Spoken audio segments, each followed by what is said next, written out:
ജയ്പൂരിലെ സർക്കാർ സ്കൂളിൽ നിന്നും CJP പ്രവർത്തകരെ തല്ലിയോടിച്ച് നാട്ടുകാർ. സ്കൂളിലെ സൗകര്യങ്ങൾ പരിശോധിക്കാനെന്ന പേരിലാണ് ഈ CJP പ്രവർത്തകർ സ്കൂളിലേക്ക് അതിക്രമിച്ചു കയറിയത്. രാംപുര കൻവാർപുര ഗ്രാമത്തിൽ പാറ്റകൾക്കെതിരെ വൻ പ്രതിഷേധം തുടരുകയാണ്. വിവരങ്ങളുമായി നന്ദഗോപൻ ചേരുകയാണ്. നന്ദൻ, നാണക്കേടാണല്ലോ ഇത്തരത്തിൽ ഈ CJP പ്രവർത്തകരെ തല്ലി ഓട്ടിക്കേണ്ട ഗതികേടിലാണ് ഇപ്പോൾ നാട്ടുകാർ. സ്കൂളിലെ സൗകര്യങ്ങൾ പരിശോധിക്കാനെന്ന പേരിൽ അതിക്രമിച്ചു കയറുന്നു. അതിനുശേഷം എന്താണ് അവിടെ സംഭവിച്ചത്? എങ്ങനെയാണ് നാട്ടുകാർ ഈ പാറ്റകളെ കൂട്ടത്തോടെ അങ്ങ് നേരിട്ടത്?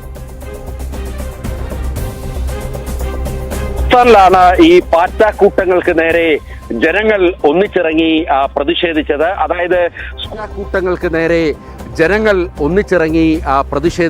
അതായത് സ്കൂളുകളിൽ സുരക്ഷയുണ്ടോ, സ്കൂളുകളിൽ വിദ്യാർത്ഥികൾ നല്ല അന്തരീക്ഷത്തിലാണോ പഠിക്കുന്നത് എന്ന് പരിശോധിക്കാൻ എന്ന പേരിലാണ് ഈ CJP പ്രവർത്തകർ രാജസ്ഥാനിലെ പല വിദ്യാലയങ്ങളിലും കയറിയിറങ്ങിയത്.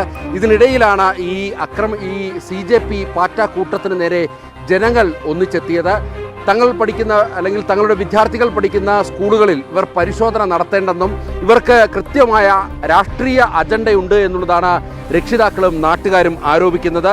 തുടർന്ന് ഈ CJP പ്രവർത്തകരുമായി നാട്ടുകാരും മറ്റും വാക്കുതർക്കത്തിൽ ഏർപ്പെടുകയായിരുന്നു. ഇതിനെ തുടർന്ന് ഒരു സംഘർഷ സാധ്യത മേഖലയിൽ പൊട്ടിപ്പുറപ്പെട്ടു. മാത്രമല്ല ഈ CJP പ്രവർത്തകരെ കയ്യേറ്റം ചെയ്യുവാനും നാട്ടുകാർ മടിച്ചില്ല എന്നുള്ളതാണ് യാഥാർത്ഥ്യം. ജയ്പൂരിലെ സർക്കാർ സ്കൂളിലാണ് ഈ സംഭവം ഉണ്ടായിരിക്കുന്നത്. ഈ വാക്കേറ്റം പിന്നീട് സംഘർഷത്തിലേക്ക് കലാശിക്കുകയായിരുന്നു. സർക്കാർ പ്രൈമറി സ്കൂളുകളിലെ സൗകര്യങ്ങൾ പരിശോധിക്കാൻ എന്ന വ്യാജേനയാണ് ഈ CJP പ്രവർത്തകർ ഈ സ്കൂളിലേക്ക് എത്തിയത്.